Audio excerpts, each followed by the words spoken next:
Hey everybody, we're here. It's the end of day one, which is also known as the practice day at the NAS Oceana Air Show. It's been a fantastic time.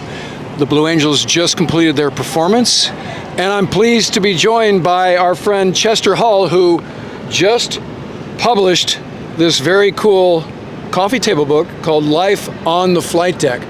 Chester, great to see you. Ward, thanks for having me and hosting this interview. So, let me let you hold the book. How did this come together? This has really been 3 years of work, about 12 years of prep, and a lifetime of dreaming. You know, so much has been filmed and written and told about the jets and the fighter pilots that fly on and off carriers. And don't get me wrong, I love that. I really, really do.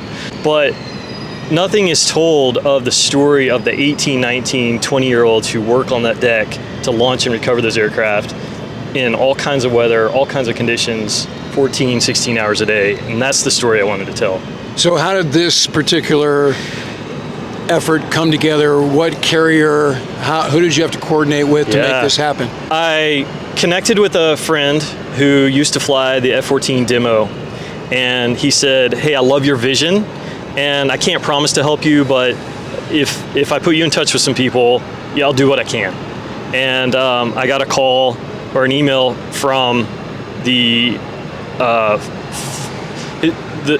signature said Commander, Flight Deck Operations, Pacific Fleet.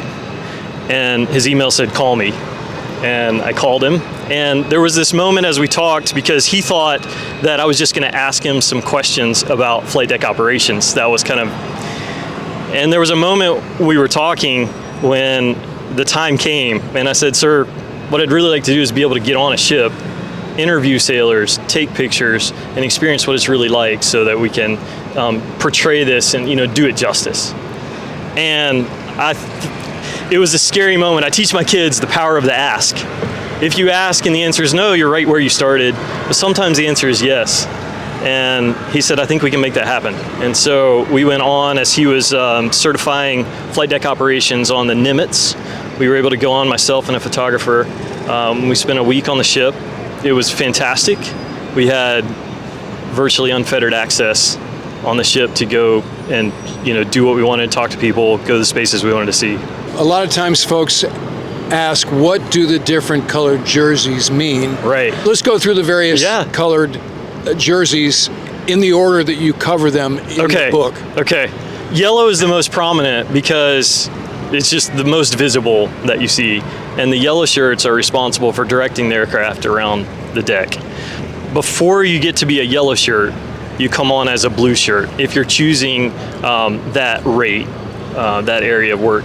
So you come on as a blue shirt. So in the blue shirt, you're chalking and chaining. You can work your way up to running the elevators. You can run tractors, you know, tugs, basically. And then as you prove yourself, both in function and in leadership, then you can move up to become a yellow shirt and actually direct the planes. So that's blue and yellow. We used to nurture our relationship with the yellow shirts by bringing them down to the ready room, and we had our favorite ones, and we'd like it when they'd wear our squadron zapper on their cranials. Sure. So you'd want to like get some loyalty, because there are some jump balls on the flight deck that the yellow shirt can either taxi you next to the cat or hold you in another area. So you really want to make sure the yellow shirts are on your team, let's say. And they're super talented, and that's like you said, blue shirts want to become yellow shirts. Okay, what else do we got? What's next? Green shirts, ABEs, are responsible for the catapult and arresting gear. And honestly, everybody works hard, but I gotta say, I think they work the hardest. They're wrangling these cables for the arresting gear. We saw them have to re-reef or restring these cross-deck pendants a couple of times, you know, when an arresting gear engine goes down or something like that. It's just difficult, hard work. Same thing with the catapults. They're managing the catapults, they're maintaining the catapults, they're running them, you know, during flight operations. When we were on board the ship, we were on deck for most of flight operations. And then at night, after flight ops, when we're, you know, in our quarters, in our berth, they're working the catapult test shots at night so that next flight ops, everything's going to be, you know, tested and certified. So a huge amount of respect for the work that the green shirts do. Then we got brown shirts. Brown shirts. So brown shirts are a funny thing because, as you know, there's the ship's company and the Airwing.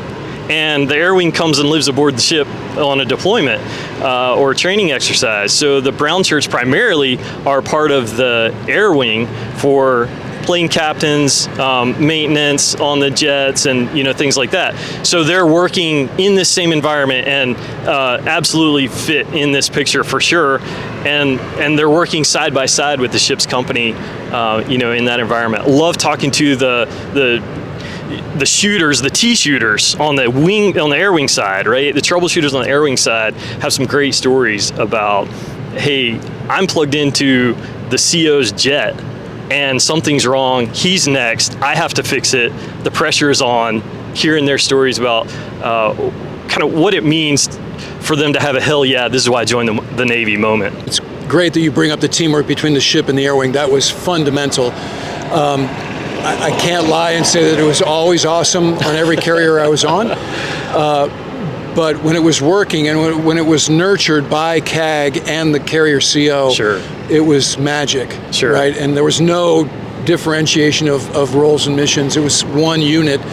And so you mentioned the troubleshooters. So troubleshooters actually wear white shirts. They do. I veered off into the Airwing side of troubleshooters. Brown You're exactly shirts right. that have become right shirts. More specialized. It's another coveted role as a troubleshooter, like you said. Those guys are your last line of safety. That's why they wear white jerseys. Sure. Which again, I'm sort of segueing into another color, safety, which is white. Yeah. Right. So right. What's white? Yeah. So safety on the deck, and they're just watching in general what's happening, keeping people safe. And to that point, everybody is in charge of safety on the deck of a carrier. And as you know, when you're working the deck of a carrier, you wear a float coat, and the float coat has a cutout in the back, and that's for two purposes.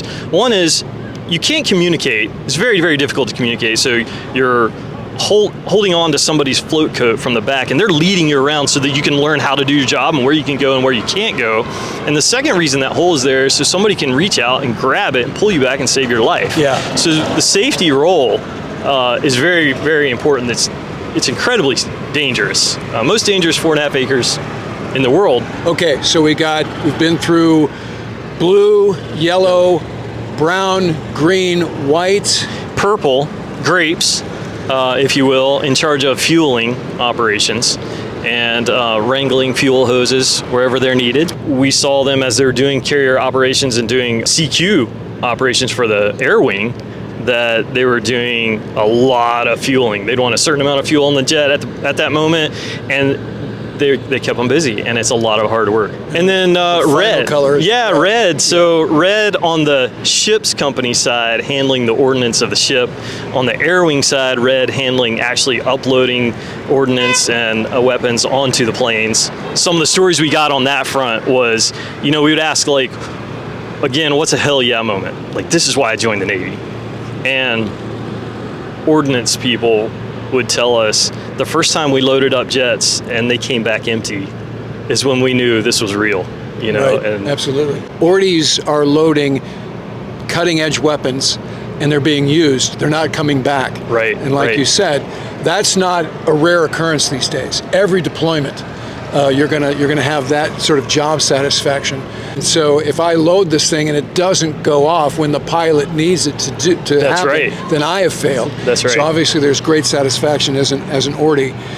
All the way, like you said, ship's company, they build the bombs down in the bowels of the ship. Right. Elevators bring them up to the flight deck, and then the squadron Ordies load them in accordance with the air plan. It's great when it all comes together like that.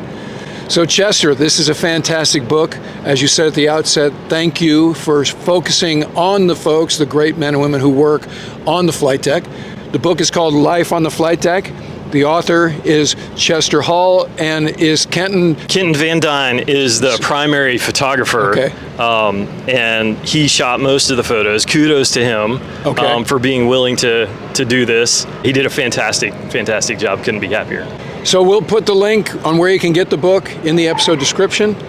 Chester, thanks for coming by at the end of a long day. Thank you, Ward. Really appreciate it. All right. Great to meet up. All right, that'll do it for this episode live from the NAS Oceana Air Show. As always, if you're not a subscriber, become one so you don't miss anything going forward. And in the meantime, I look forward to talking to you again very soon.